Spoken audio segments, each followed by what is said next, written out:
My son said, "You'll be fine in the garage for a while." I slept. The silent cold. It was the middle of December when I first realized how cold it could really be. Not the kind of cold that comes with a brisk wind or the biting chill of winter that stings your skin. No, this was the kind of cold that seeps into your bones, the kind that makes you feel like even the air has abandoned you. I remember waking up to the sound of the garage door creaking, its hinges groaning under the weight of years of neglect. The smell of dust and old boxes filled the space around me, mixing with the faint odor of oil and forgotten tools. My thin blanket, which I had pulled tightly around me the night before, barely kept the cold at bay. I rolled over, trying to find warmth, but the cot I slept on was a cruel reminder of my new reality. There was no comfort here, just the harshness of metal and the emptiness of the room. In the house next door, I could hear voices.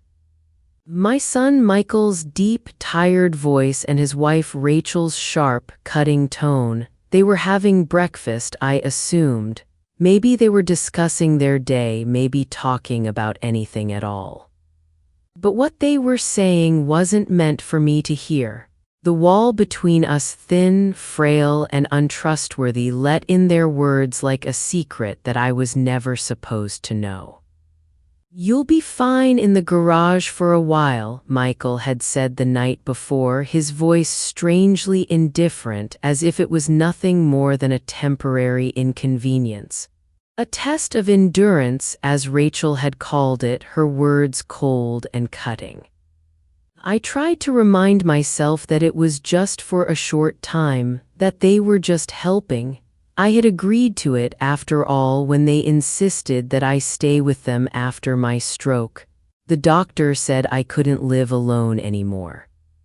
The thought of it had terrified me. I couldn't even walk properly, and my memory felt more fragile with each passing day. But I never imagined that help would come in the form of a cold garage separated from the warmth of family. I never thought that my son, who once hugged me after every hard day, would turn his back on me this way.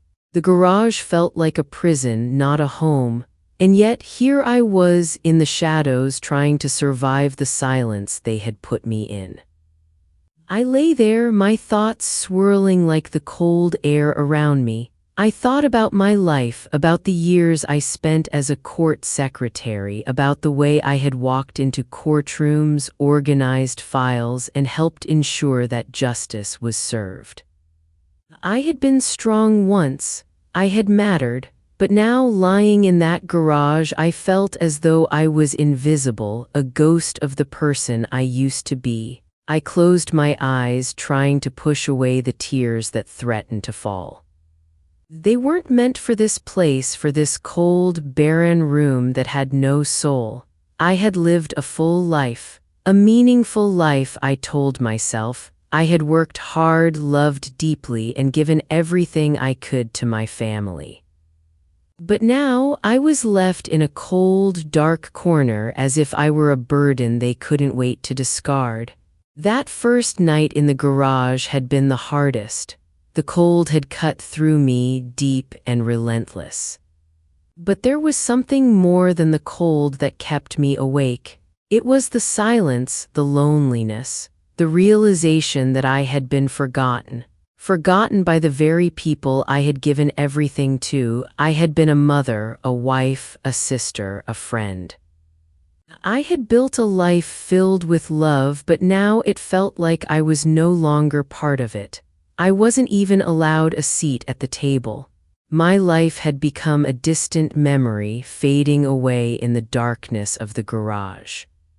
I stared at the ceiling, my mind racing, trying to make sense of it all. I thought about the days when my children were young, when I held them close and kissed away their fears. I thought about the times I had cooked their meals, comforted them through heartbreaks, and stood by them through every hardship. I thought about Michael, my only son, and how he used to look at me with such trust, such love. And now, all I had was this cold garage, this empty space, and the bitter taste of betrayal. But the silence didn't last forever.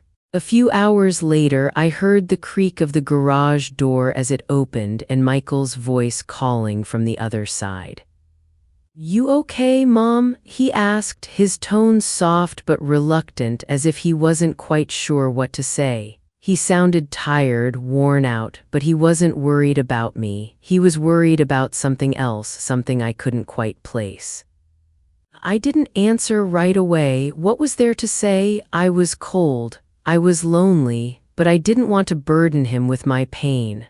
I had spent my life taking care of others, and now I was reduced to begging for the simplest comfort.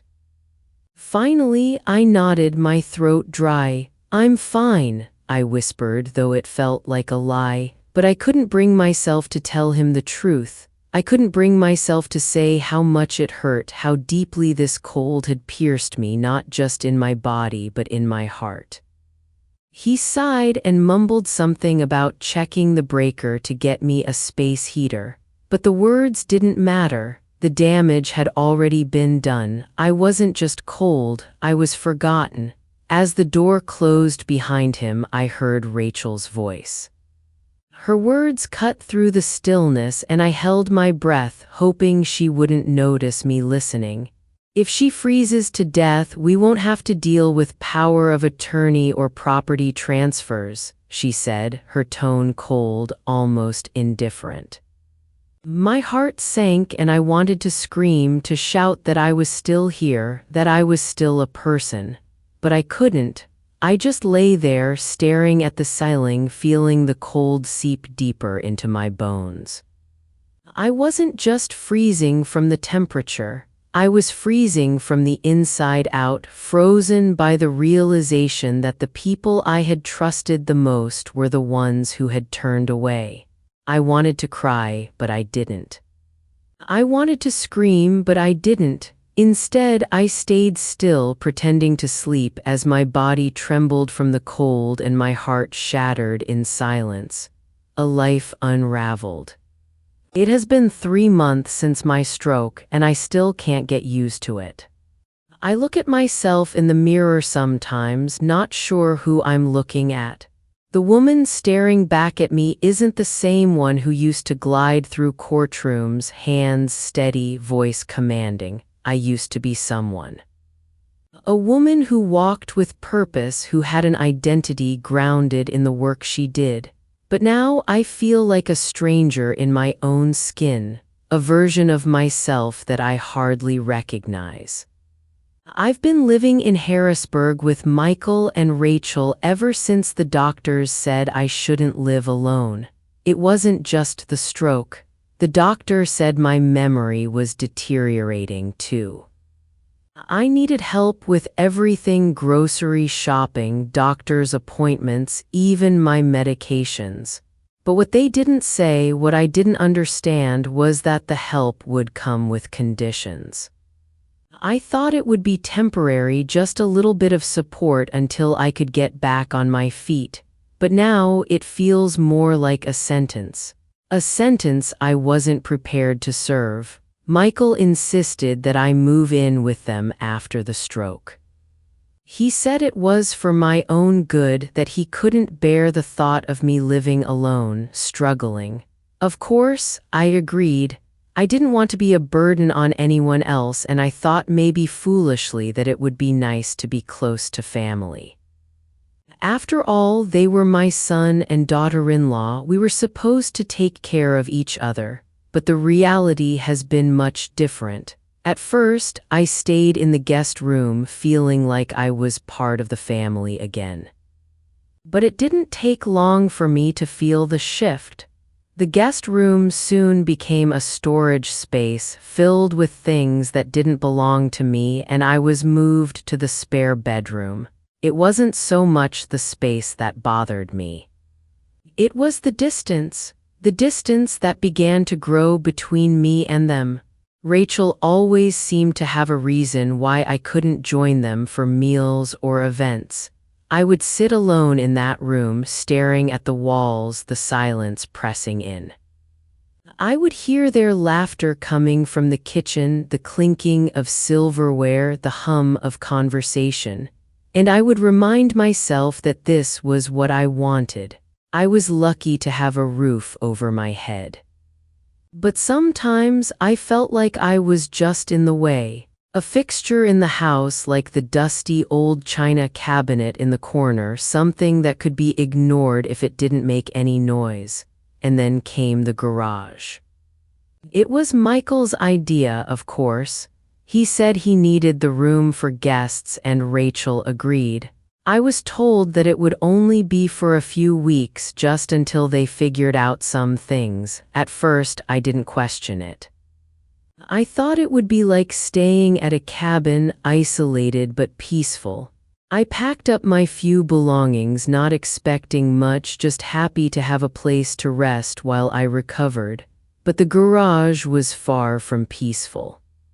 It was cold, damp, and dark. The only light came from a flickering bulb that barely illuminated the room. There were boxes stacked haphazardly against the walls, dusty and forgotten.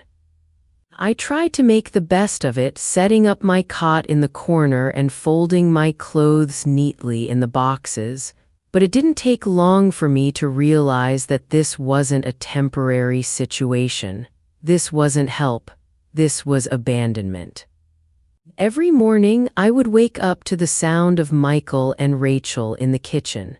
They would talk and laugh, oblivious to the fact that I was just a few feet away in that freezing garage, waiting for a moment of warmth, a shred of kindness. But it never came. Instead, there was silence, silence that was louder than any words. One evening, I overheard Rachel speaking to Michael. I was lying on my cot pretending to sleep when I heard her voice, cold and harsh, cutting through the walls. "If she freezes to death, we won't have to deal with power of attorney or property transfers," she said. The words hit me like a punch to the gut. I couldn't believe what I was hearing. My own daughter-in-law, the woman I had welcomed into my family, was speaking about me like I was some kind of inconvenience. I felt a wave of betrayal wash over me, but I stayed still. I didn't want them to know I had heard. I didn't want to give them the satisfaction of seeing me react. So I lay there in the dark, my hands clenched at my sides as their conversation continued. "This is better than dealing with her every day," Rachel said, her voice dripping with disdain. And in that moment, I realized something. I wasn't just unwanted. I was a burden to them, a reminder of something they no longer wanted to deal with. I was the mother they had once loved. I wasn't the woman who had raised Michael with so much care, with so much sacrifice. I was just an old woman in the way, a problem to be solved. I stayed in that garage for 2 nights, each one colder than the last. I tried to keep my mind busy, to distract myself from the pain that was gnawing at me. I thought about my life, about the work I had done as a court secretary, about the years I had spent organizing case files, managing schedules, and ensuring that justice was served. I thought about the strength I had once had, the authority I had carried in that courtroom, and I wondered where it had all gone. Had I really become so weak, so dependent that my own family could treat me like this? The second night was the worst. The cold was unbearable, and I could feel the weakness creeping into my body. I pulled the thin blanket tighter around me, trying to ward off the chill that seemed to settle in my bones. My mind wandered back to the days when I was young, when I had a full life ahead of me. Back then, I had never imagined that I would end up here in this cold, lonely garage, ignored and forgotten. But I wasn't going to stay silent. I couldn't. I had lived my life with purpose, with strength. I had raised a son who once loved me, and now he was trying to erase me from his life. I had to remind myself of who I was. I wasn't just the old woman in the garage. I was Eleanor Harper, a woman who had lived a full, rich life, and I wasn't going to let anyone take that away from me. The next morning, I heard Michael's voice again. He poked his head into the garage, looking more uncomfortable than concerned. "You okay, Mom?" he asked, his tone hesitant. I didn't answer right away. I just looked at him, my eyes meeting his for the first time since I had come here. I could see the guilt in his eyes, but I could also see something else: reluctance. He didn't want to deal with this. He didn't want to deal with me. "I'm fine," I said, my voice barely above a whisper. I didn't want him to see how broken I felt. I didn't want him to know that his words, his actions had wounded me in a way that I wasn't sure I could ever recover from. He sighed. "We'll get you a space heater soon," he said, like it was a promise. But I knew better. I knew that the space heater wasn't going to fix what was broken between us. It wasn't going to fix the fact that he had pushed me into this cold, dark place like I was nothing more than an inconvenience. I heard him leave, the door shutting behind him with a finality that echoed in my chest. And for the first time in days, I allowed myself to cry, not for the cold, not for the loneliness, but for the love that had been taken from me piece by piece until there was nothing left but the empty space between us, the echo of forgotten love. It's strange how a life can change in the blink of an eye. One moment you are the center of your family's world, loved and respected, and the next you are a shadow, an afterthought that no one bothers to acknowledge. I've always been proud of the life I built. I raised my son with love, care, and discipline. I worked hard to make sure he had the things I never did. I stayed up late, putting in overtime at the courthouse so he could have piano lessons and a college education. I gave him everything I had, and I never expected anything in return. Not really, but somewhere along the way I think I became invisible to him. It didn't happen overnight, it was gradual. Little things at first: his busy schedule, the lack of phone calls, the way he would brush off my concerns. And then there was Rachel. I could never quite put my finger on it, but something about her always rubbed me the wrong way. She was polite enough, but there was always an edge to her smile, something calculated in the way she treated me. Maybe it was just me being overly sensitive, but I could never shake the feeling that she saw me as a burden before I even had a chance to show her that I wasn't one. They were married just a few years after Michael graduated from college.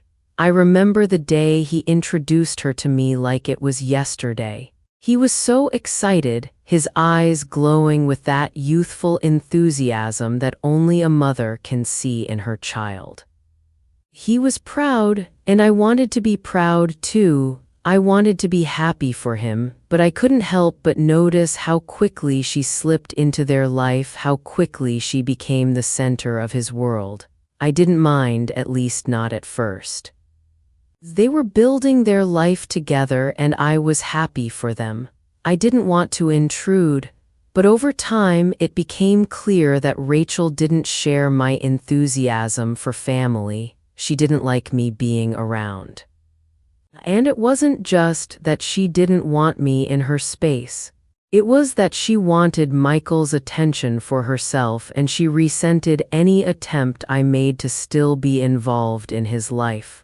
Looking back, I think I was too proud to see it. I convinced myself that it was just a phase, that everything would be fine once they settled into married life. But the more time passed, the more I realized that my son, the boy I had raised, was slipping away from me. He was no longer the boy who would tell me everything, who would sit with me on the porch after a long day and talk about his dreams. He had become someone else, someone distant, someone who no longer needed me. I tried to tell myself that it wasn't personal, that he had his own life now, his own responsibilities. But as I sat there in that garage, my heart aching with every passing moment, I couldn't help but wonder if I had ever truly been needed in his life.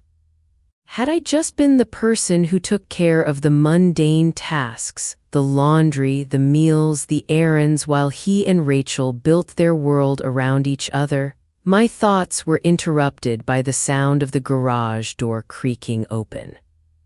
I had come to expect it at this hour like clockwork.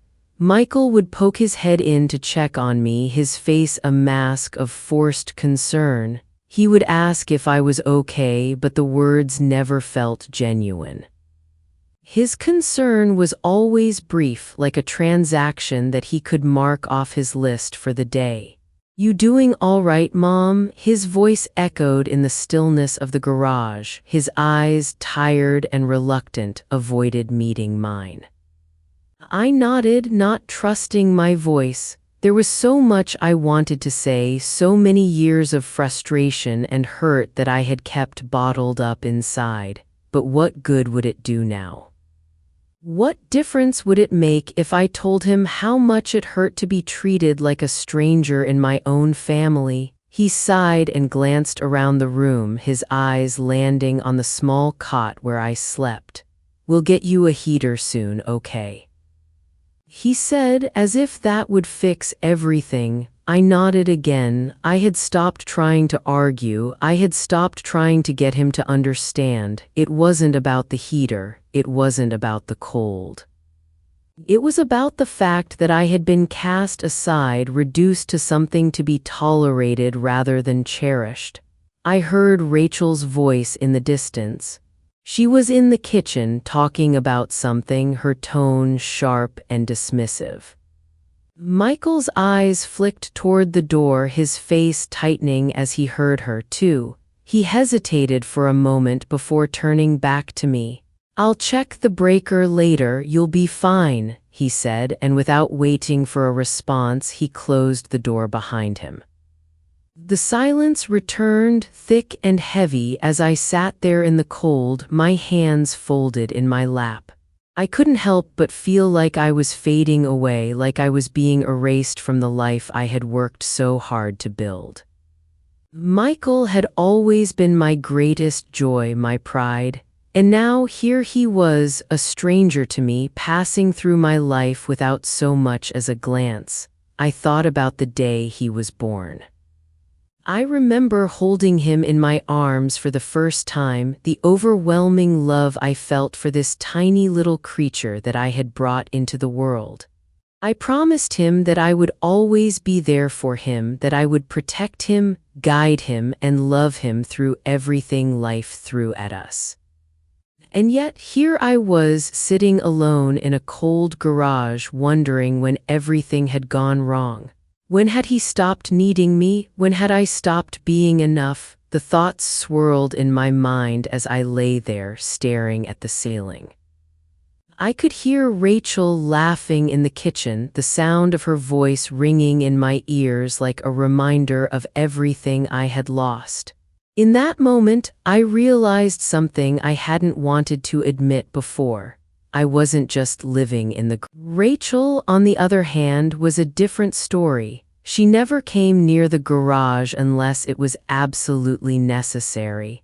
I could hear her voice in the kitchen, sharp and full of frustration, but it was always directed at Michael, not me.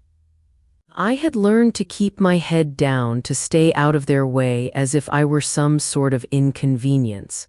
And in a way, I suppose I was.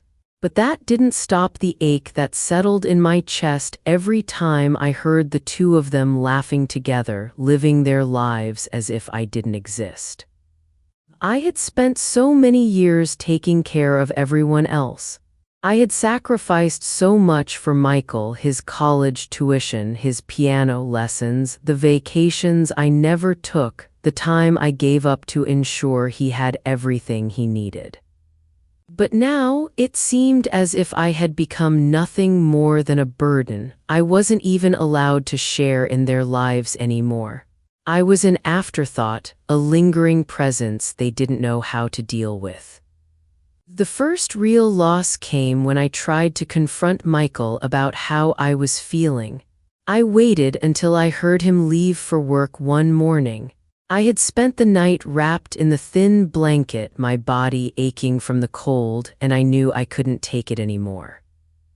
I needed him to see me. I needed him to understand how much his actions had hurt me. When he walked into the garage, I took a deep breath, forcing myself to sit up.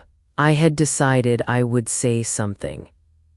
I wasn't going to sit here in silence anymore, pretending that everything was fine. I had given so much to him, surely he would understand. "Michael," I said, my voice sounding hoarse as if I hadn't spoken in days. He looked at me, a frown immediately appearing on his face. "What is it, Mom?" he asked, sounding tired. I tried to keep my voice steady. "I don't belong here, Michael. This garage isn't where I belong. I've been here for weeks now, and every day it feels more like a prison. I'm your mother, I raised you, and now I feel like I'm invisible to you, like I don't matter anymore." He stared at me for a long moment, his eyes flicking between my face and the room around us. I could see the discomfort in his expression, the way he shifted his weight from one foot to the other. And then, as if trying to brush off the conversation, he spoke. "I'm just trying to help, Mom. This isn't easy for any of us, but you know we're doing what we can." I felt my heart drop at his words. It was as if he was dismissing my pain, as if my feelings didn't matter. "I don't want help. I want to feel like I'm still part of this family. I want to be treated like I'm more than just someone to take care of." Michael's face hardened, and for a brief moment I saw something flash in his eyes. It wasn't guilt or remorse, it was annoyance. "Look, Mom, I don't have time for this right now. We'll figure it out. But you're being difficult, and that's not helping anyone." His words cut through me like a knife. I had spent my whole life trying to be everything for him, and now, in a single moment, he made me feel as if I were nothing more than a problem. I watched him turn and walk out of the garage without another word, his footsteps echoing down the hall as he left me behind. I felt my throat tighten, the sting of tears burning in my eyes, but I refused to cry. I wasn't going to let him see me break, not again. I had given him everything. And now all I had was this empty space, this cold room, and the silence that stretched between us like an unbridgeable gap. Later that evening, Rachel came to the garage, a quick knock on the door before she stepped inside. Her eyes flickered over the room, and I could tell she didn't want to be there, but she had something to say. "Michael said you were being unreasonable," she said, her tone flat, almost detached. "You have to understand this is hard for all of us. We're not perfect, okay, but you're not making it any easier." I opened my mouth to respond, but the words got caught in my throat. What was there to say? She didn't care, neither of them did. The garage wasn't just a physical space. It had become a metaphor for everything I had lost. My son, my family, my dignity, all of it was trapped in this tiny room in the cold, suffocating air. "I just wanted to be a part of your life again," I whispered, more to myself than to her, but she didn't respond. Instead, she just nodded and turned to leave, her footsteps retreating as quickly as they had come. That night, as I lay in bed, I thought about everything I had lost. I thought about how I had been there for Michael always, through every scraped knee, every heartbreak, every hard decision. I had given him everything I had, and now here I was, forgotten in a garage. I thought about the love I had poured into him, into this family, and how it seemed to have evaporated into thin air, leaving nothing but emptiness in its wake. I wanted to be angry. I wanted to scream at them both to make them understand the hurt they had caused me, but I couldn't. The anger felt useless, like an empty vessel that would never fill. So instead, I turned my thoughts inward, wondering how I had let it all happen. When had I become invisible to them? When had I stopped being the mother they needed and become the burden they didn't want? The loss was more than just the garage. It was the loss of myself, the loss of the woman I once was, the woman who had purpose, who had a place in the world. And now I was a ghost in my own life. I closed my eyes, the weight of everything pressing down on me. The silence was deafening, and I realized that it wasn't just the cold in the garage that had made me shiver. It was the realization that I had lost them, and in a way I had lost myself too, the weight of time. The days blurred into one another, each one feeling like a copy of the last. Mornings were cold and evenings were colder. My body, weak from the stroke, fought to keep up with the demands of a life I no longer recognized. The garage had become my world, and though I had once been someone who thrived on the energy of a busy life, now I could only sit in silence, waiting for a change that never came. I had hoped that time would heal the wounds between Michael and me, that eventually we would sit down and talk like we used to. But the days passed, and that hope slowly faded, replaced by something heavier, more insidious. A quiet resignation. The love I had once felt so sure of now seemed like a distant memory, fading in the shadows of the cold garage. I tried to keep busy, finding small tasks to occupy my mind. I sorted through the boxes that lined the walls, most of them filled with things I couldn't remember ever owning. Old photographs, books I had forgotten, and random mementos from years gone by. Some things I had packed away in haste, others I had held on to for reasons I could no longer recall.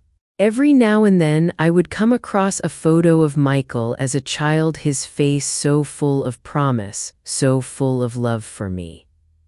Those moments seemed to exist in a different lifetime, one where we had been a family, where his happiness had been my happiness. But now it felt like a lifetime ago. Now there was only the harsh reality of the garage and the bitter taste of solitude. I was no longer part of their lives. I had been pushed to the side, abandoned in this cold, empty space while they carried on with theirs. Rachel was still distant as always. I rarely saw her outside of mealtimes, and when I did, her eyes never met mine. It was as if I didn't exist to her anymore, just another inconvenience she had to endure. Michael, too, seemed to grow more distant each day.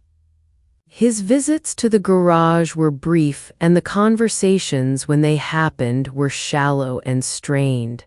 He seemed to be walking on eggshells, avoiding any conversation that might make him uncomfortable. The more I tried to reach out, the more he withdrew. The harder I tried to connect, the further away he seemed to be. And then, one day, it happened. It was a Sunday, a rare day when Michael and Rachel were home.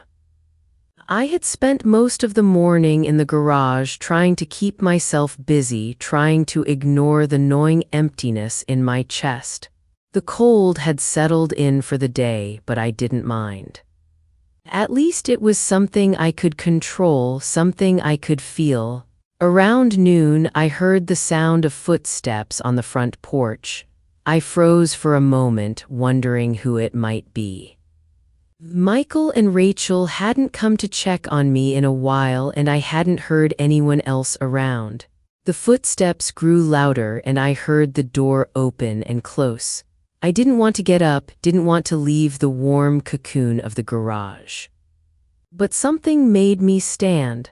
Maybe it was the hope that things might finally change, or maybe it was just the desperate need for some kind of human connection. I opened the door to the kitchen and found Michael standing there, his hand resting on the counter, his eyes tired.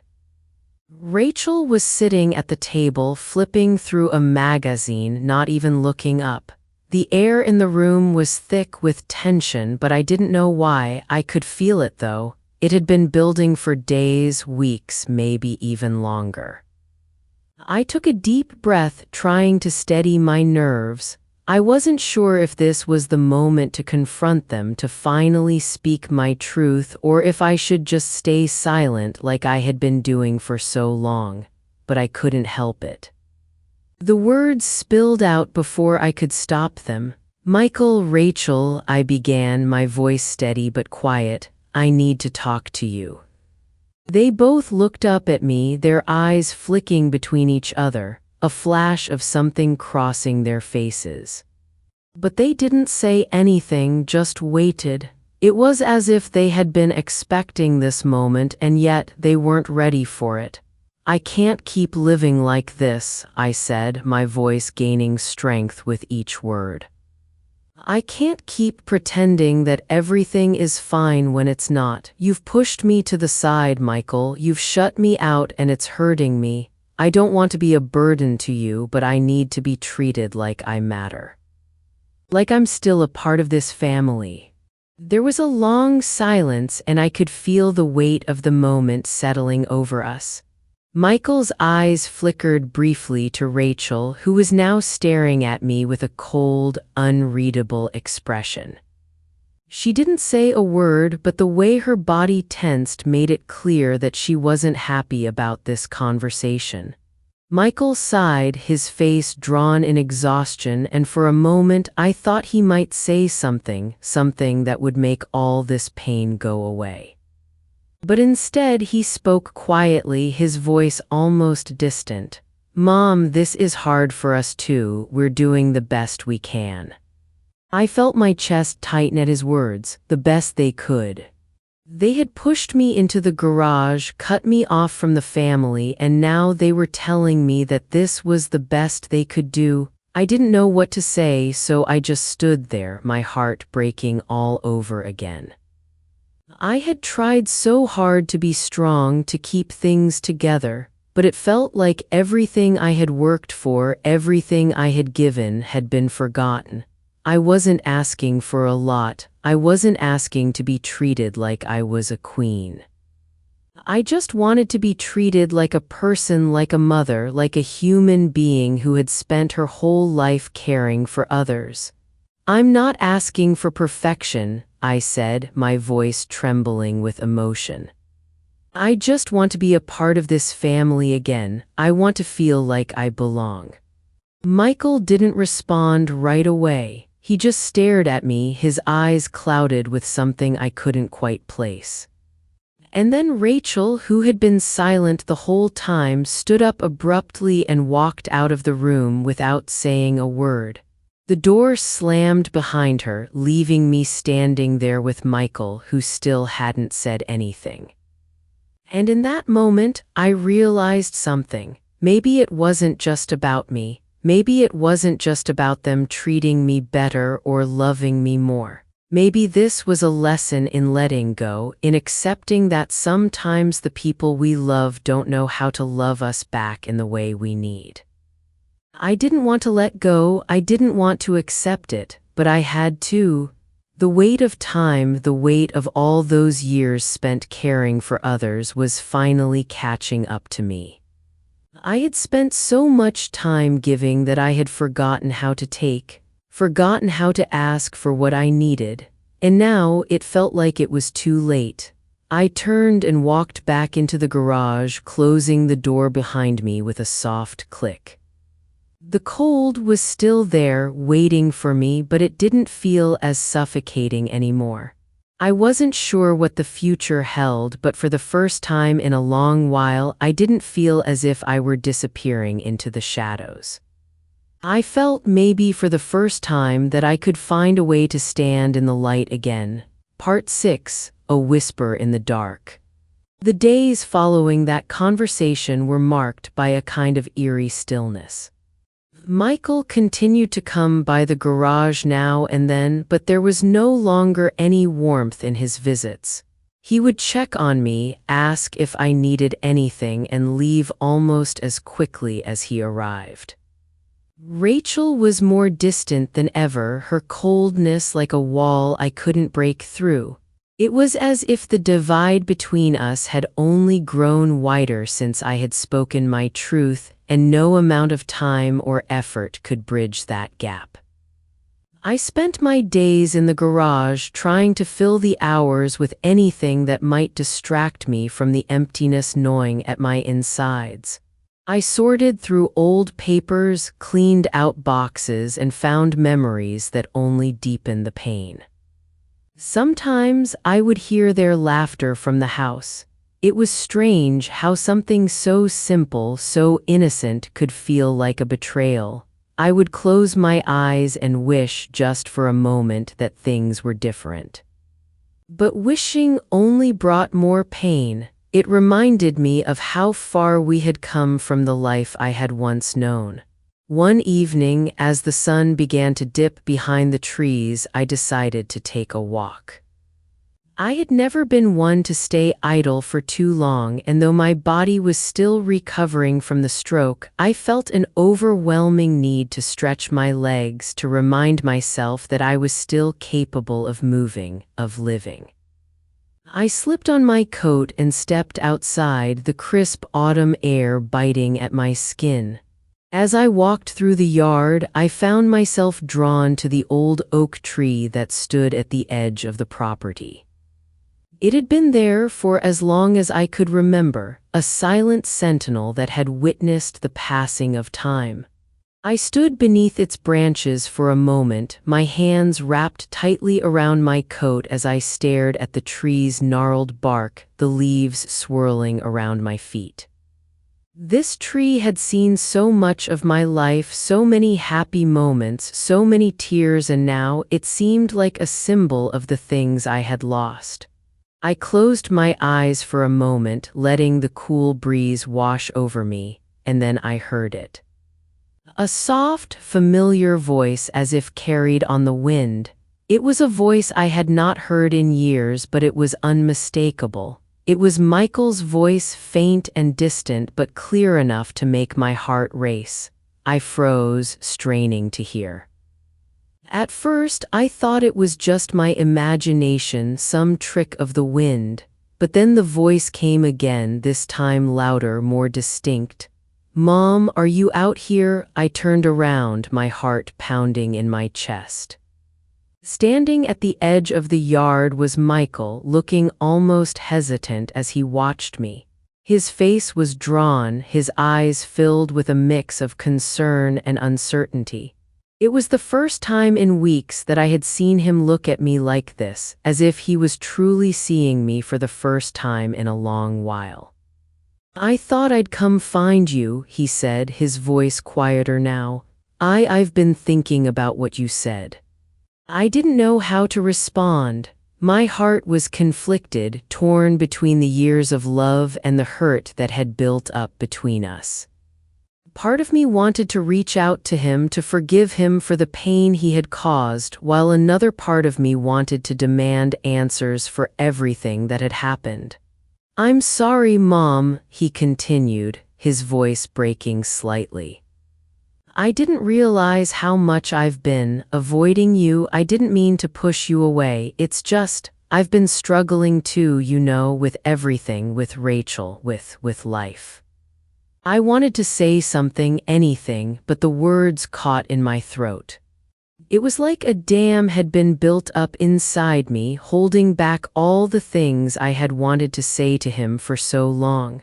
I thought about the days when he was a child, when he would run to me for comfort, for advice, for love. I thought about the years I had spent trying to give him everything, only to feel like I was now standing in the cold, abandoned and alone. "I never wanted to hurt you," Michael said softly, his gaze meeting mine. I didn't know how to handle it. I didn't know how to handle you needing help. I was scared, Mom, scared of seeing you change, scared of losing you in a way that I didn't understand. The weight of his words hit me hard, and for a moment I didn't know how to respond. The years of pain, the years of wondering why he had pulled away, suddenly seemed to make sense. He had been afraid. Afraid of losing me in a way that felt out of his control, and I, in turn, had been afraid of losing him in a way I couldn't fix. "I was wrong," he whispered, taking a step closer to me. "I don't want to lose you, Mom. I don't want to keep pretending everything's fine when it's not. I know I've hurt you, and I'm sorry for everything." I stood there, my heart heavy in my chest. I wanted to reach out to him, to tell him that it was okay, that I forgave him. But a part of me, a small, quiet part, held back. I wasn't sure if I was ready to let go of the hurt just yet. But what I did know was that this moment, this rare moment of vulnerability between us, was a step forward. It wasn't everything, but it was something.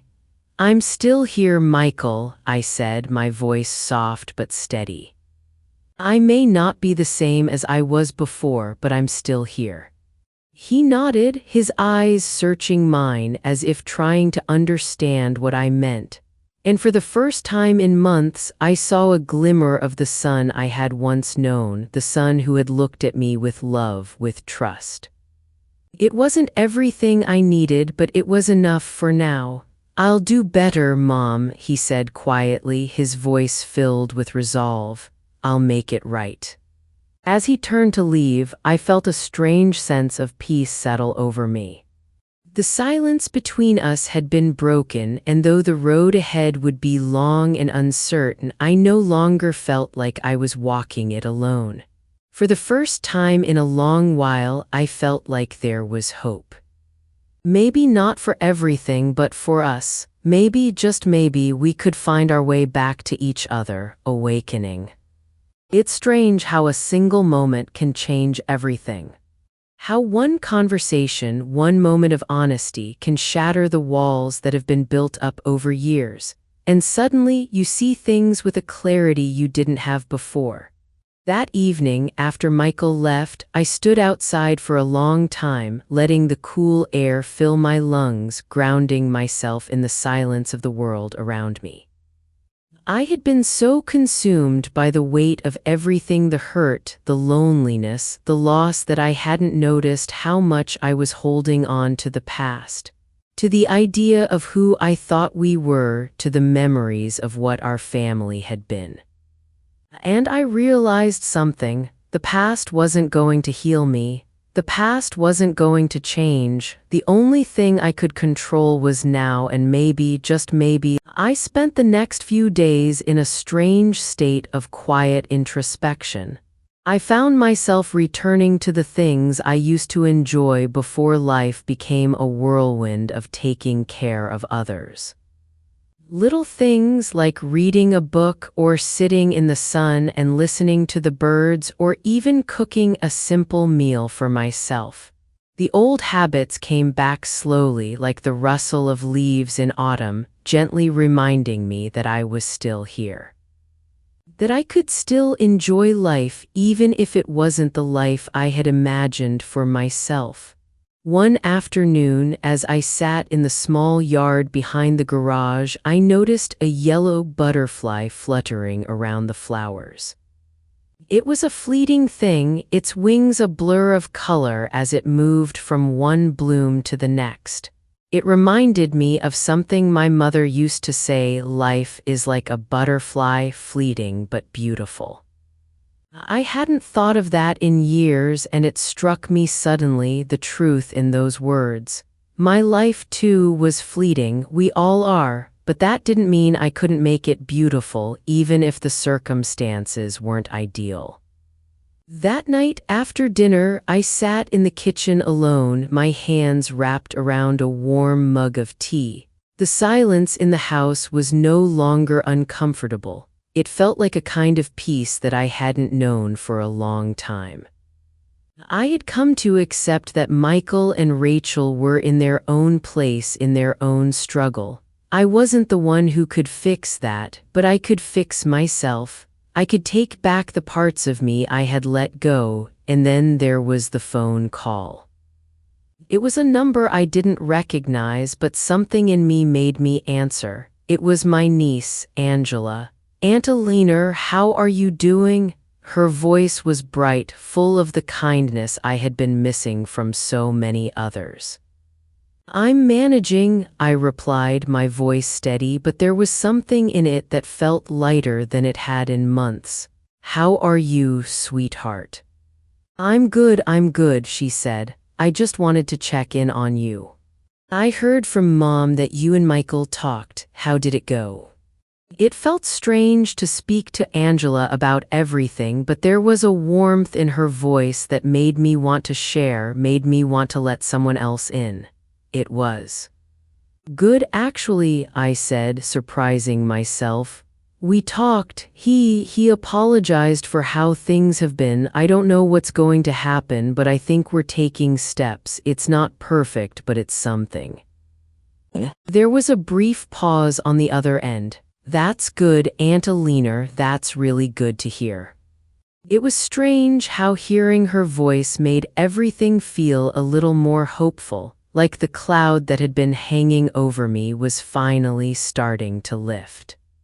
"You know," she said after a moment, "I've been thinking about you a lot. And I know it's been hard with everything going on with Michael, but you're one of the strongest women I know, and I really look up to you." Her words hit me in a way I hadn't expected. I had spent so much time thinking of myself as fragile, broken, like I wasn't who I used to be. But hearing Angela say that, hearing her say she looked up to me, something shifted inside me. Maybe I wasn't as lost as I thought. Maybe I had more strength in me than I gave myself credit for. "Thank you, Angela," I said quietly. "That means a lot to me."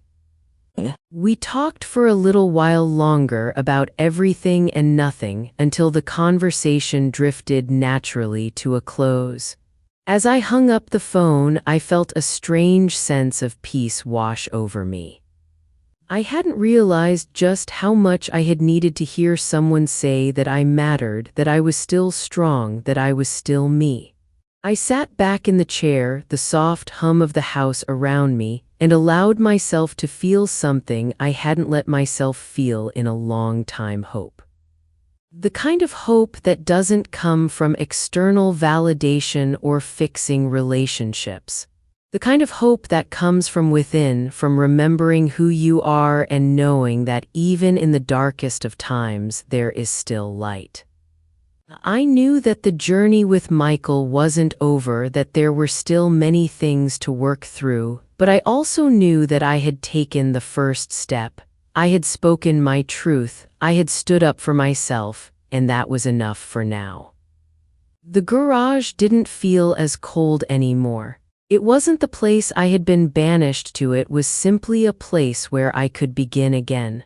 A place where I could breathe and where I could remember that I had something valuable to offer, even if it was just to myself.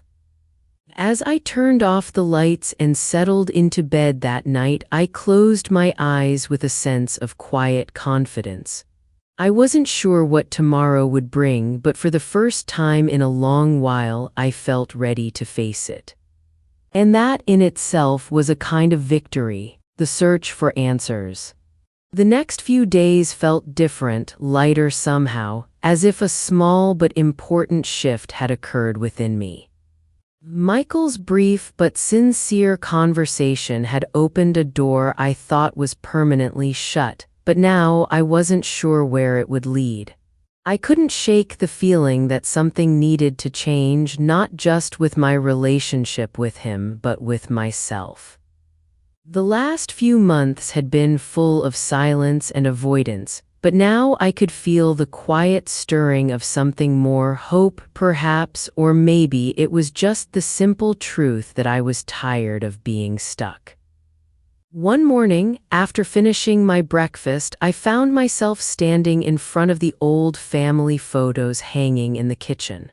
The walls seemed like they were suffocating under all the memories, each frame a reminder of a time when everything had felt more certain, when love had been abundant and easy. But there was one picture, a picture I hadn't looked at in years. It was a photo of Michael and me at a family reunion years before Rachel came into the picture. His smile was wide, his eyes full of joy, and I could almost hear his laugh, that familiar sound that used to fill every corner of our house. I ran my finger along the frame, feeling a wave of nostalgia wash over me. It was hard to reconcile this image with the man I'd seen recently, the man who had been so distant, so unwilling to connect. The sadness in my heart grew heavier, not because of the garage or the coldness of Rachel, but because I was starting to realize that somehow, somewhere along the way, I had lost him.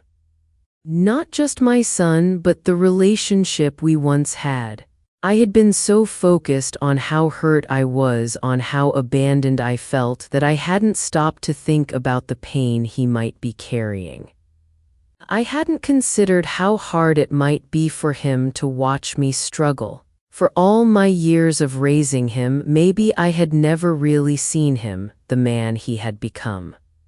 He was no longer the boy who needed me to kiss his scraped knees or tuck him into bed at night.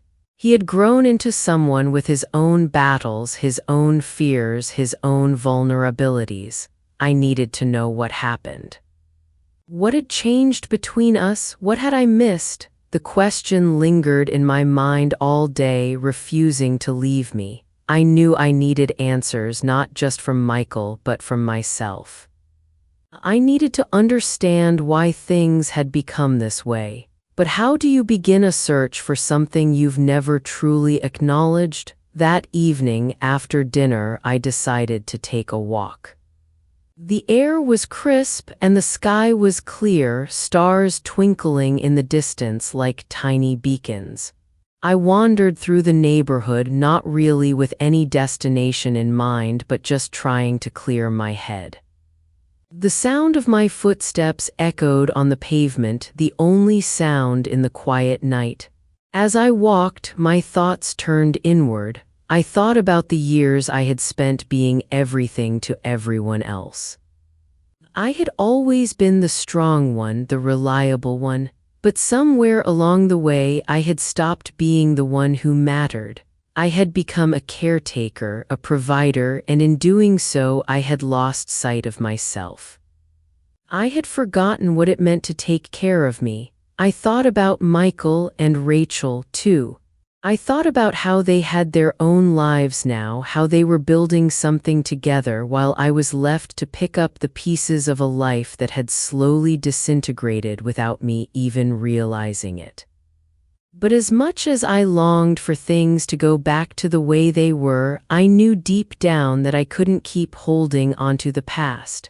I couldn't force Michael to be the person he once was, just as I couldn't go back to the woman I was before everything fell apart. I reached the park at the end of the block and sat down on one of the benches, my hands folded in my lap. I watched as the night deepened, the lights from nearby houses casting long shadows across the ground. For the first time in months, I allowed myself to just sit and breathe. The tension in my shoulders, the constant weight in my chest, began to ease as I let go of the need for everything to be fixed. Maybe it wasn't about fixing anything. Maybe it was about accepting things as they were, not as I wanted them to be. I had spent so much time trying to control the situation, trying to change the people around me, that I had forgotten the most important lesson of all. I could only control myself.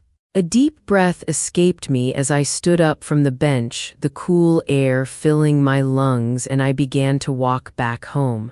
The streetlights illuminated the path ahead, and with each step I felt a little lighter, a little less burdened. I still didn't have all the answers, but I realized something important. I didn't need to have all the answers right now. What mattered was that I was beginning to look at my life with a clearer perspective. For the first time in a long while, I felt like I was stepping back into myself, not as a mother or a caretaker, but as a leaner. Just a leaner. The woman who had lived a full life, who had given everything she had to the people she loved, and who was still worthy of love, even if it wasn't the way she had expected. When I returned home, I went straight to the kitchen and made myself a cup of tea. As I sat down at the table, I thought about what I needed to do next. I had to talk to Michael again, to really listen to him, to understand what had happened to our relationship. But I also needed to focus on myself. I needed to learn how to live in a way that wasn't defined by what I could give to others, but by what I could give to myself. I wasn't sure how this journey would unfold, but for the first time in a long time, I felt like I was on the right path. A path that started with self-acceptance, with understanding, and most of all, with the willingness to keep moving forward, no matter how uncertain the future felt. And that, I realized, was the beginning of something new, a discovery. The days following my walk in the park felt different. A subtle shift had taken place inside me, one I couldn't quite explain. It was as if the fog that had clouded my mind for so long had started to clear just a little. The questions I had been carrying about Michael and Rachel, about the distance that had grown between us, still lingered in the background, but now they didn't consume me. I was beginning to accept that I might never fully understand everything, but that didn't mean I couldn't move forward. One morning, about a week after that evening in the park, something unexpected happened. I was rummaging through the drawers in the kitchen looking for an old recipe I wanted to try, when I stumbled upon something I had completely forgotten about. It was an envelope tucked into the back of the drawer, hidden beneath a stack of old grocery receipts and coupons. The envelope was yellowed with age, the edges frayed, but it looked familiar. I pulled it out, curiosity tingling at the back of my mind. It was a letter addressed to me. The handwriting was unmistakable. It was Michael's. I hadn't seen anything written by his hand in years. Not since he was a child, scrawling notes to me on birthday cards or sticky notes, messages that were simple, sweet, and full of love. This letter, however, was different. It was dated a year ago, just before the stroke that had changed everything. I hadn't even remembered receiving it, much less storing it in the back of that drawer. I carefully unfolded the paper, feeling a lump form in my throat as I read the words. Mom, I'm writing this because I don't know how to say it out loud. I've been thinking a lot about you, about everything, and I know I haven't been the son you needed me to be. I've been selfish, and I've been scared. Scared of the changes that are happening with you, with me, with all of us. I don't know how to fix it, and I don't know how to talk to you about it, but I want you to know that I see you. I see everything you've done for me, and I realize I've taken so much for granted. You don't have to be strong all the time, Mom. You don't have to hold everything together.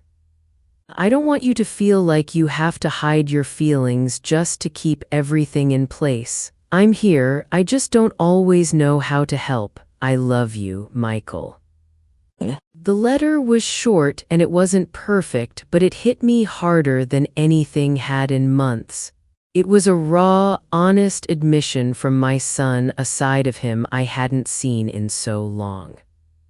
I hadn't expected this letter to be here, tucked away, and yet somehow it felt like the missing piece I had been searching for. In those few lines, Michael had shared something important with me. He wasn't just avoiding me because he didn't care. He was scared.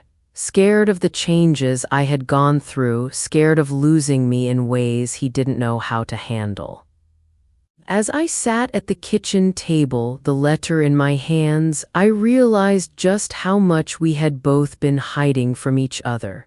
I had been so focused on my own pain and loneliness that I hadn't stopped to think about his. He was struggling too, just in a different way. It wasn't an excuse for the distance between us, but it was an explanation, one that allowed me to see him not just as my son, but as a man facing his own fears, his own insecurities. I folded the letter carefully and placed it back in the envelope, my hands trembling slightly. The discovery of that letter and the honesty it contained had been a revelation. It wasn't the solution to everything, but it was a start. It showed me that Michael was willing to confront the mess just as I was. We both had to stop pretending that everything was fine when it clearly was. The next step was clear to me. I had to reach out to him. I couldn't keep waiting for him to come to me, for him to fix things. I had to meet him where he was, just as I hoped he would do for me. I put the letter aside and picked up my phone. My hands were shaking, but I knew what I had to do. I dialed Michael's number and waited, my heart beating loudly in my chest. It rang a few times before he answered. "Mom." His voice was a little tentative, as if he wasn't sure what to expect. "Michael," I said, my voice steady despite the nerves that twisted in my stomach. "I found your letter." There was a pause on the other end. I could practically hear him processing the words, his mind catching up with what I was saying. You found it?" he asked, a little breathless. "Yes," I said, feeling a warmth spread through me, "and I just wanted to say I understand. I know you've been scared, I've been scared too, but I'm still here and I'm not going anywhere. We'll figure this out together." For a moment there was only silence, and then I heard it, the sound of Michael's breath, shaky like he was on the edge of something. "Thank you, Mom," he said, his voice thick with emotion. "I've been such an idiot, I'm so sorry." "I'm sorry too," I replied, my voice breaking. "We've both been hurting, Michael, but we don't have to keep doing it alone." We stayed on the phone for a little while longer, talking about everything and nothing. It wasn't an immediate fix and it wasn't going to solve all of our problems, but it was a start, a beginning. I hung up the phone, feeling like a weight had been lifted from my shoulders. The truth was out in the open, and we both had taken a step toward healing. I didn't know exactly where this path would lead, but for the first time in a long time, I had a sense of peace. We could move forward not by pretending everything was fine, but by acknowledging the hurt, the fear, and the love that still existed between us. And for the first time, I wasn't afraid of what came next. I had my answer.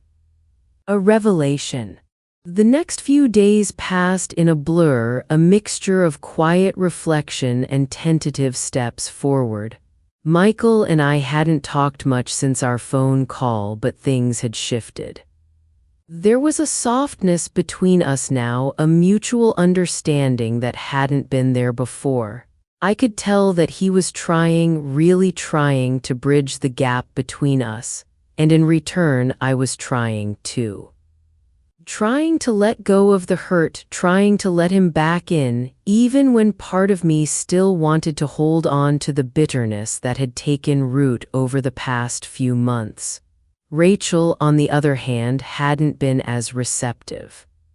There were still moments when I would catch her avoiding eye contact, or when I'd find her looking at me with that same sharp, distant expression.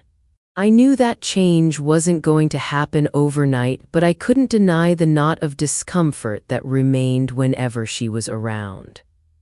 She wasn't just cold to me, she was distant in a way that made it clear she didn't want me there in their lives. I didn't know how to fix that or if it could be fixed at all, but Michael and I were starting to rebuild. Slowly, cautiously, but we were trying, and that was more than I had hoped for just a week ago. It was a rainy Wednesday afternoon when everything changed. I had just finished my lunch and was sitting at the kitchen table, sipping tea and staring out the window. The gray sky outside matched my mood perfectly, and I found myself lost in the quiet sound of the rain tapping against the glass. It was the kind of day that made you want to curl up with a good book, but I had no energy for that. I was still sorting through my thoughts, trying to make sense of everything that had happened in the last few months. I blinked in surprise. Michael had mentioned feeling guilty when we spoke, but I hadn't realized just how much he was holding onto. I know he feels bad, but I don't know if he fully understands the hurt I've been going through. I don't know if he knows how much it's affected me. Angela leaned forward, her expression serious. He does, Aunt Eleanor, he just doesn't know how to fix it. He doesn't know how to make it right. And to be honest, I don't think he knows how to be the son you need him to be. Her words hit me harder than I expected. I had been waiting for Michael to come to terms with everything, to apologize for the hurt he had caused. But hearing it from Angela, hearing how much he was struggling, made me realize something. I had been waiting for him to fix everything for me, but maybe I needed to help him too. Maybe I needed to show him that it was okay to be vulnerable, that it was okay to let go of the guilt and the pressure he was carrying. I know he's trying, I said softly, feeling the weight of the situation settling on me. But sometimes it doesn't feel like enough. Angela nodded, her eyes softening. I get it, it's hard, but I think you both need to start from the same place. You need to talk about it, really talk about everything.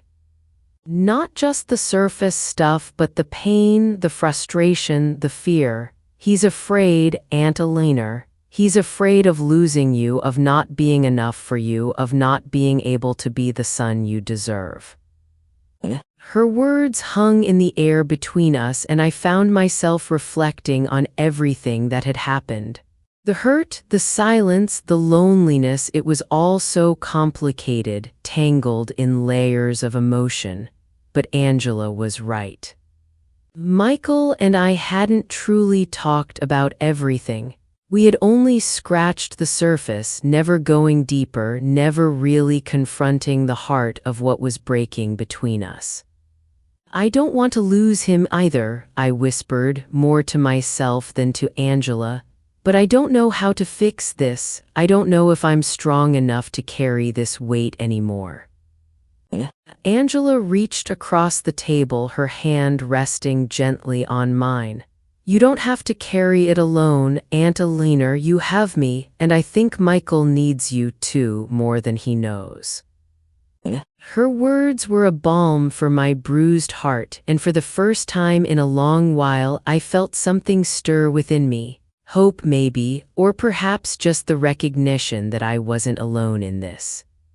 That there were people who still cared, who were still willing to help me piece myself back together. I'll talk to him, I said, the words coming more easily now. I'll talk to Michael. I don't know where it will lead, but I'm ready to try. Angela smiled, her eyes warm with approval. That's all anyone can ask for, Aunt Eleanor. Just keep moving forward, one step at a time. As she stood to leave, I felt a weight lift off my shoulders. The conversation with Michael was still looming ahead of me, but it no longer seemed like a daunting, impossible task. It seemed like a possibility, a chance to finally be honest with each other, to stop hiding from the things we had been too afraid to confront. I watched Angela leave, the door closing softly behind her, and as I stood there in the quiet of the house, I felt a strange peace settle in my chest. Maybe this was the beginning of something.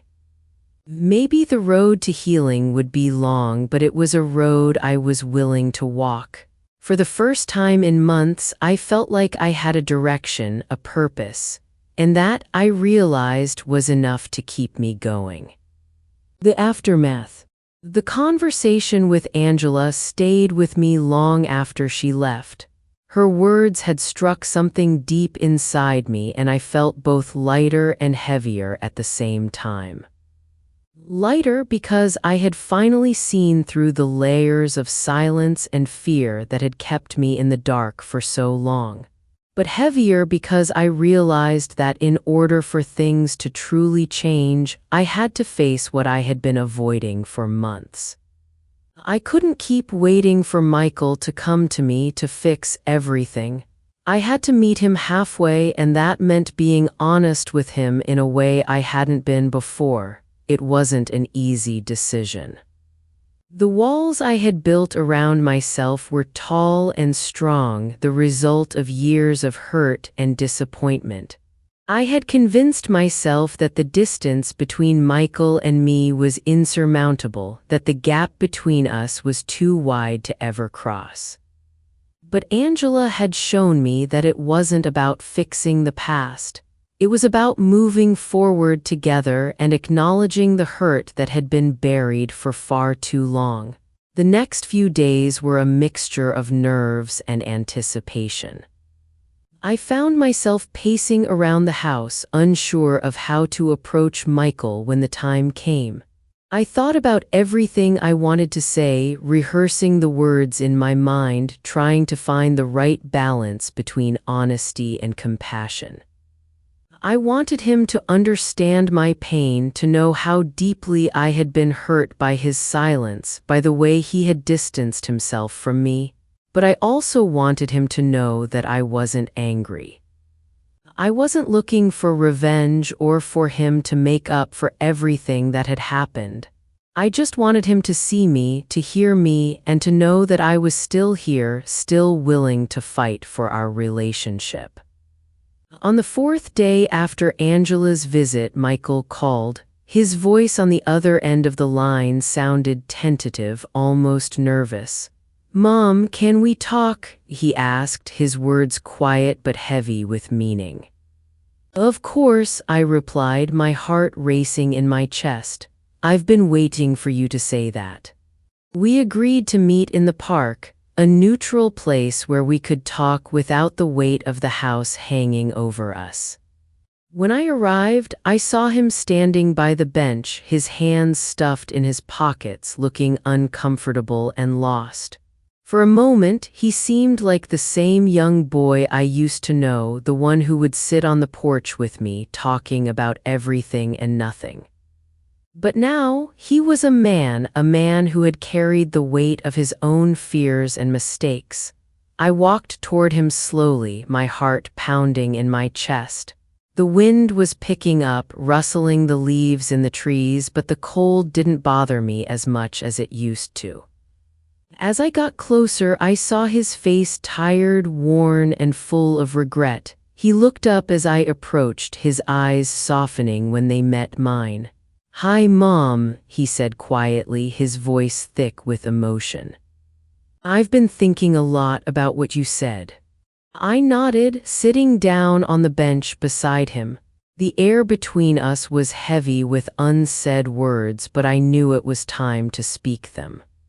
"Michael," I began, my voice trembling but steady, "I've been thinking too about everything, about us, and I need you to know something." He turned his body toward me, his full attention on me now. "What is it, Mom?" I took a deep breath, gathering my courage. "I've been hurt. A lot, and I think I've been holding on to that hurt for so long that I forgot how to let go. I was waiting for you to fix things, but the truth is I can't wait anymore. I need to stop holding on to the past, and so do you." Michael's expression softened, and I saw a flicker of something in his eyes, remorse, perhaps, or understanding. "I'm sorry, Mom, I don't know how to fix everything. I didn't know how to be the son you needed. I didn't know how to deal with everything that was happening. I thought if I just ignored it, it would go away." I shook my head, my hands folded in my lap.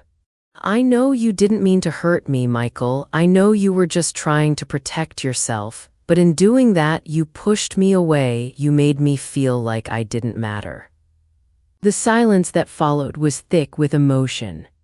I could feel the weight of all the years, all the unspoken words between us hanging in the air. But then Michael reached out and placed his hand over mine, his grip warm and steady. "I didn't want to lose you," he said, his voice raw. "I've been scared too, Mom, scared of what's happening, scared of how everything's changing. I didn't know how to handle it. I didn't know how to handle you needing help, needing me.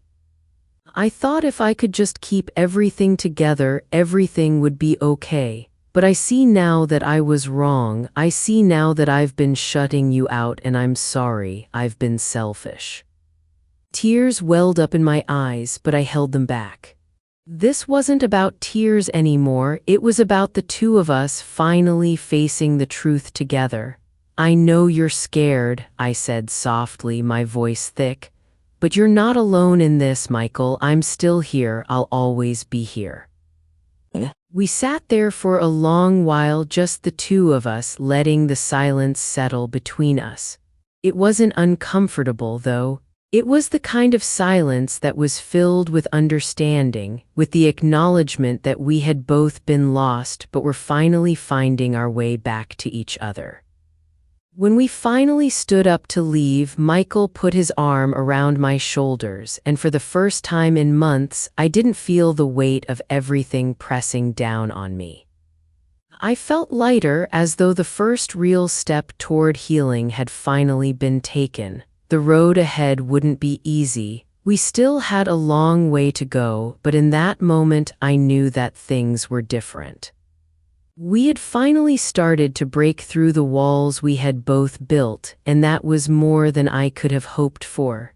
As we walked back to the car side by side, I realized that this was just the beginning.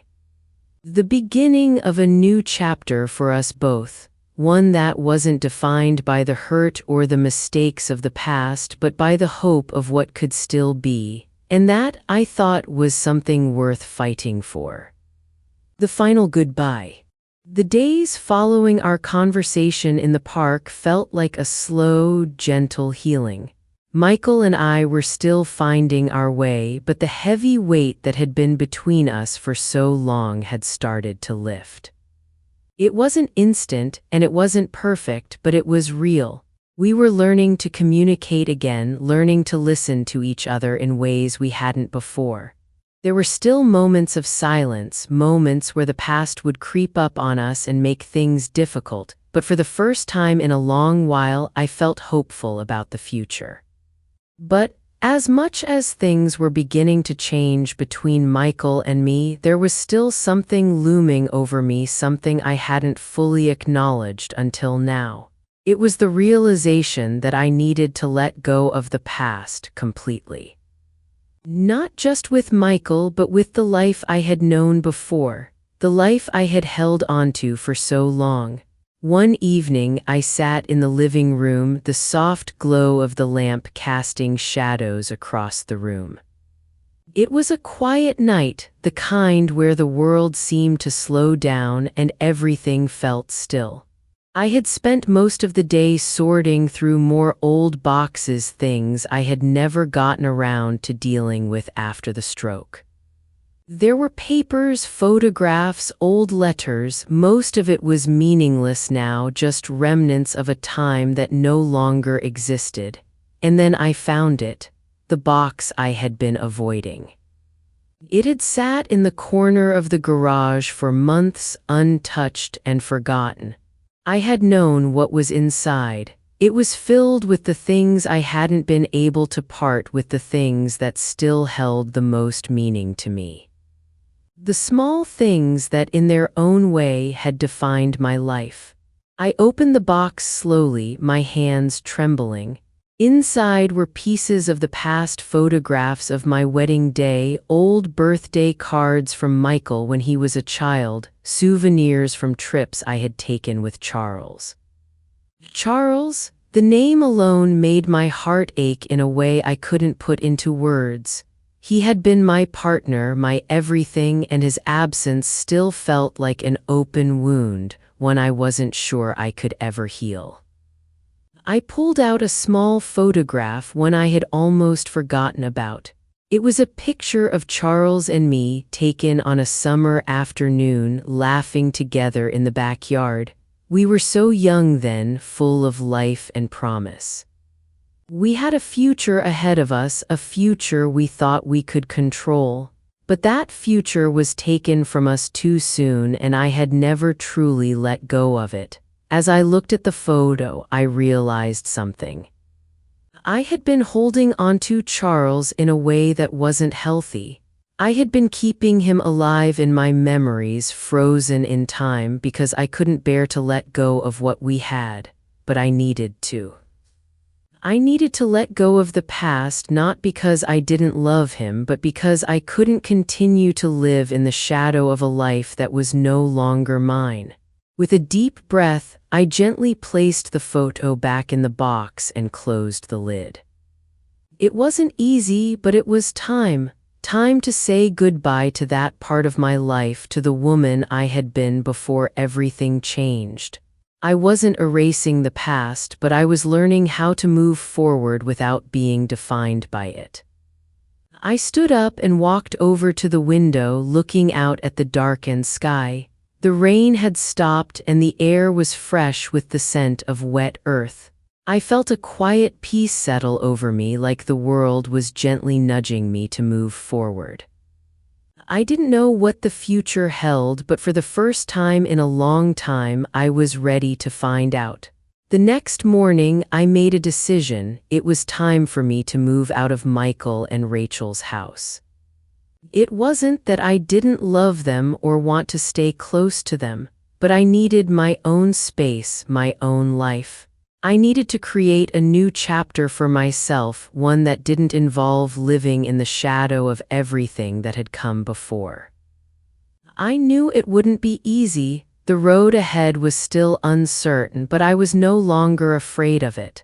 I had spent so much time waiting for things to change, waiting for Michael to fix everything, waiting for Rachel to warm up to me. But I couldn't keep waiting for other people to give me what I needed. I had to find it for myself. I began looking for a small apartment in town, a place where I could start fresh. It wasn't much, but it was mine. I didn't need a grand house or fancy things.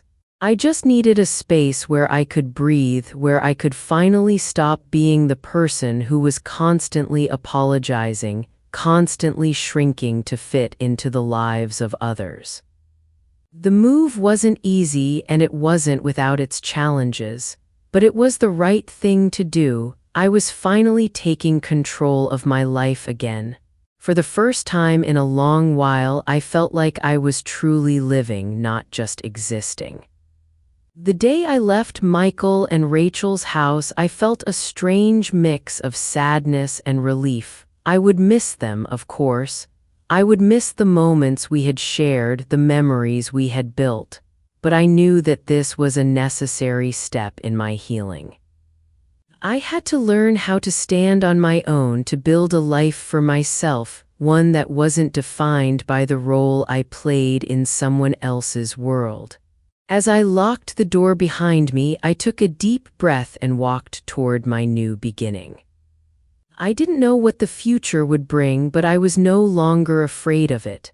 I had finally found the strength to say goodbye to the past, to the pain, to the life I had once known, and to say hello to a new chapter, one that was all my own.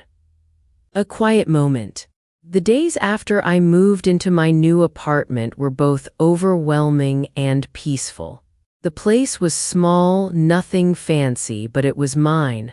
I spent the first few days unpacking boxes, placing things in their new spots, and trying to make the space feel like home. Each step, each small decision was a reminder that I was beginning something new, and surprisingly, it felt good.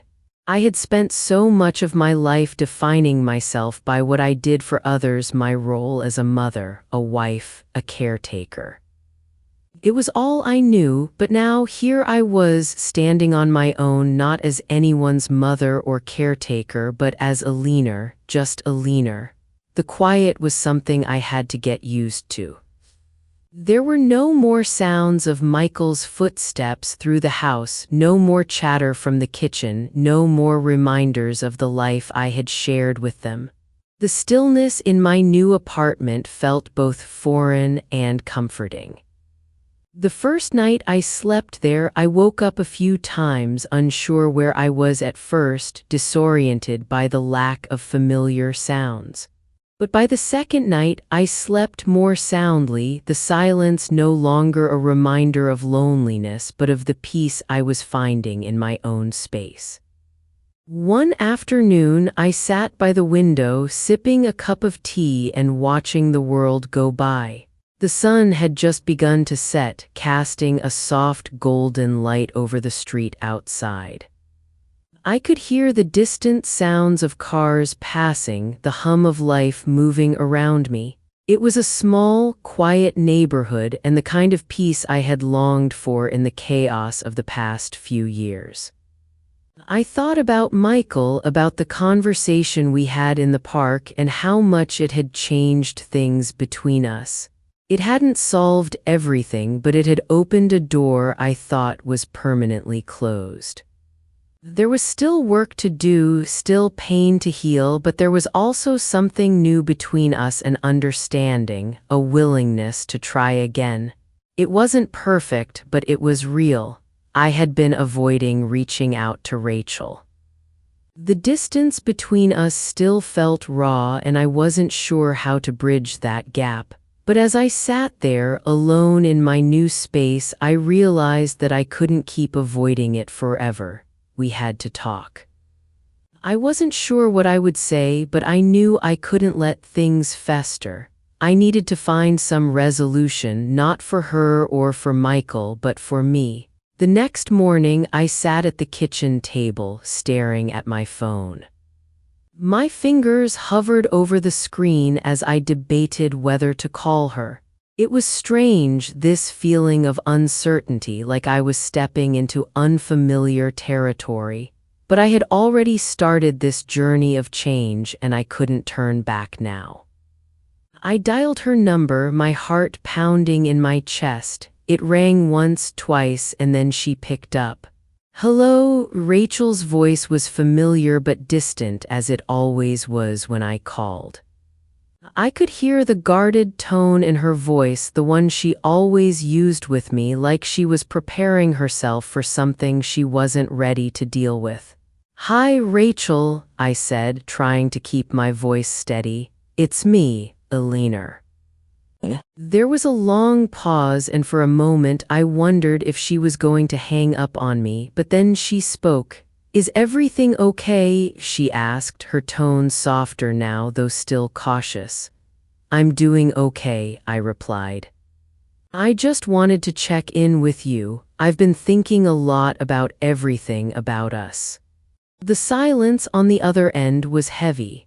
I knew that she was processing my words, trying to figure out what I was saying. It had been so long since we had a real conversation, and even longer since we had been in a place where we could be honest with each other. "I know things have been difficult," I continued. "And I know we both have a lot of things we need to work through, but we talked for a little longer, not about anything in particular, just small talk.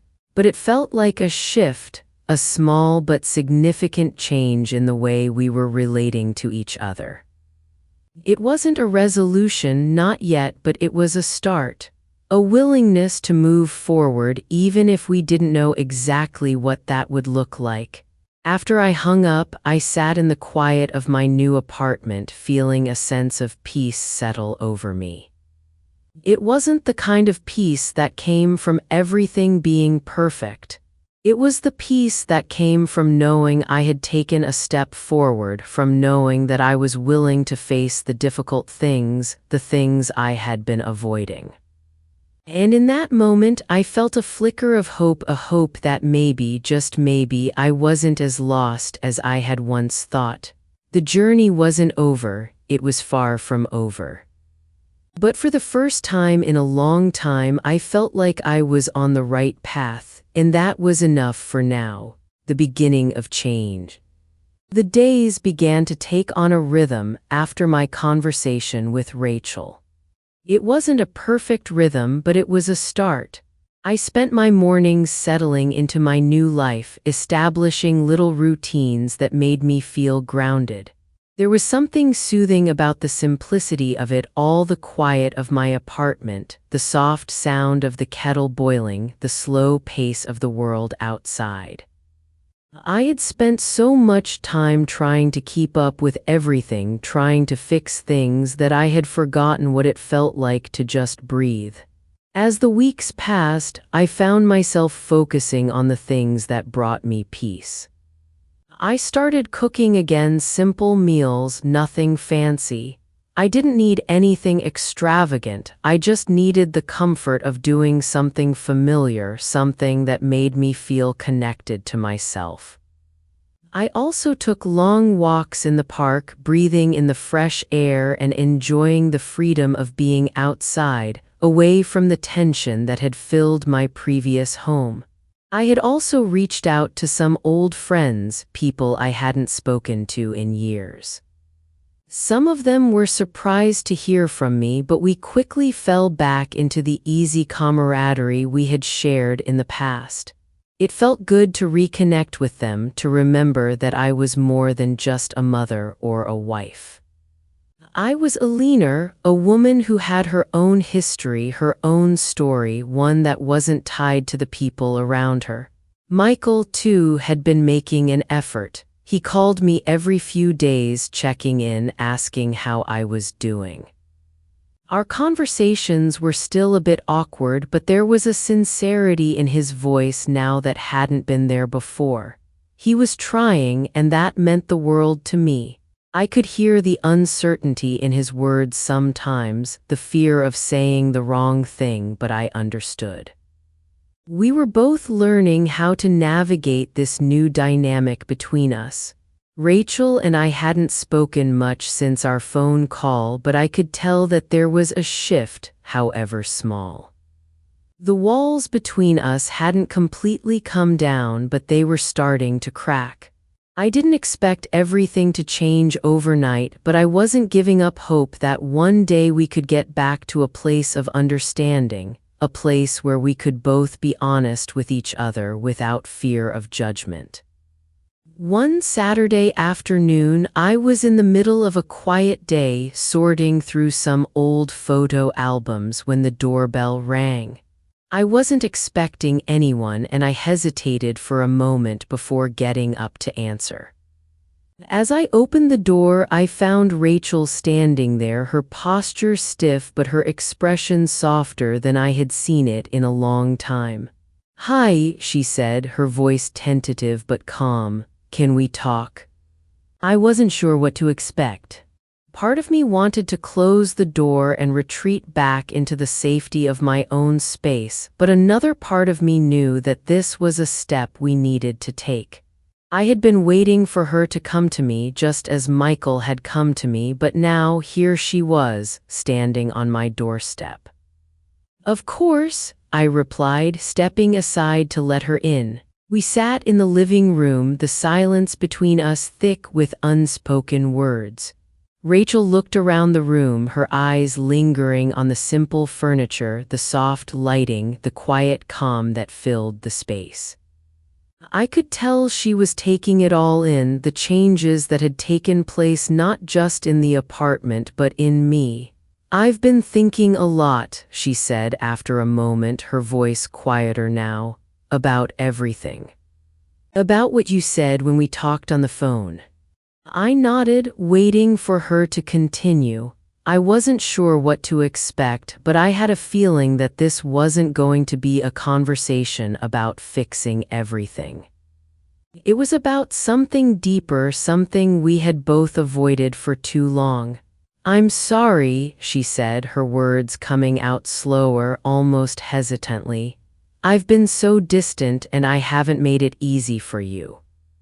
I don't know what's been going on with me, but I've been so caught up in my own stuff, in my own fears, that I didn't stop to think about how you were feeling." I sat back in my chair, taking in her words. This wasn't the Rachel I had known. The Rachel I had lived with for so long was defensive, sharp, always keeping her distance. But this Rachel, the one sitting in front of me, was vulnerable. She was acknowledging the hurt, and for the first time I felt like I was seeing the real her. "I know I haven't been the best to you," she continued. "And I'm sorry, I don't know how we got here, but I want to try. I want to try to make it right, if you'll let me." My heart swelled with a mixture of surprise and relief. This wasn't an apology I had expected to hear. It wasn't perfect, but it was real. And for the first time in a long time, I felt a glimmer of hope for our relationship. "I've been waiting for you to say that," I said softly, my voice thick with emotion. "I've been waiting for you to see me, to really see me. And I'm here, I'm ready to listen, to understand." Rachel's eyes softened and she reached across the table, her hand resting on mine. It wasn't much, but it was enough. For the first time, I felt like we were starting to rebuild the bridge between us, a bridge that had been broken for so long. It wouldn't be easy and it wouldn't happen overnight. But we had taken the first step, and that was more than I had dared to hope for. We spent the rest of the afternoon talking, slowly, carefully. It wasn't a conversation of immediate resolutions, but a conversation that acknowledged our pain and our willingness to move forward, even if we didn't have all the answers. And in that moment, I knew that we weren't as lost as we once thought. We had both been hurt, both been scarred, but we had also both been given a chance to heal. As Rachel left that afternoon, she gave me a small, hesitant smile. It wasn't a promise of perfection, but it was a sign that things were changing, slowly but surely. I closed the door behind her and leaned against it for a moment, letting the quiet settle in again. I didn't know what the future held for me, for Rachel, or for Michael. But I knew one thing for sure: I wasn't walking this road alone anymore. And that, more than anything, gave me the strength to keep moving forward. The message. The days that followed Rachel's visit were filled with small, significant moments. Nothing grand or earth-shattering, but moments that felt like the pieces of a puzzle slowly falling into place. Michael and I had continued to talk more openly, and though the road ahead still seemed long, there was a sense of understanding growing between us. Rachel and I were taking tentative steps toward rebuilding trust, one conversation at a time. It wasn't easy, but it felt like a beginning, and for the first time in a long time, that was enough. I had learned so much in the past few months, but the most important lesson was this: healing doesn't happen in a straight line. There are setbacks, moments of doubt, and unexpected turns. But there are also moments of growth, moments when the pain starts to give way to understanding, when the distance between people becomes a little smaller, and when forgiveness isn't just a word but a choice. One that is made over and over again, even when it's difficult. As I sat by the window one afternoon reflecting on everything that had happened, I couldn't help but feel a quiet sense of gratitude. I had come so far, but more importantly, I had found a part of myself that I thought I had lost forever. I had found my voice again. I had found the strength to stand up for myself, to confront the pain, and to move forward even when it felt like I was walking through the fog. I knew there were still challenges ahead. Michael and I weren't completely healed, and Rachel and I still had a long way to go, but there was something different in the air now, a sense of possibility. The past no longer felt like a heavy burden I had to carry with me, and I was no longer defined by it. I was a leaner, just a leaner, and that was enough. One evening, I sat down at my desk to write a letter, something I had been meaning to do for a long time. It wasn't to Michael or Rachel, but to myself. I needed to remind myself of everything I had learned, everything I had fought for. The letter was simple, but it carried the weight of all the emotions I had been carrying inside. Dear Alina, this is a reminder of who you are and who you've always been. It's easy to forget sometimes, to lose sight of yourself when life feels like it's constantly changing, when you're caught up in the pain of others. But you are more than the roles you've played, more than the mother, the wife, the caretaker.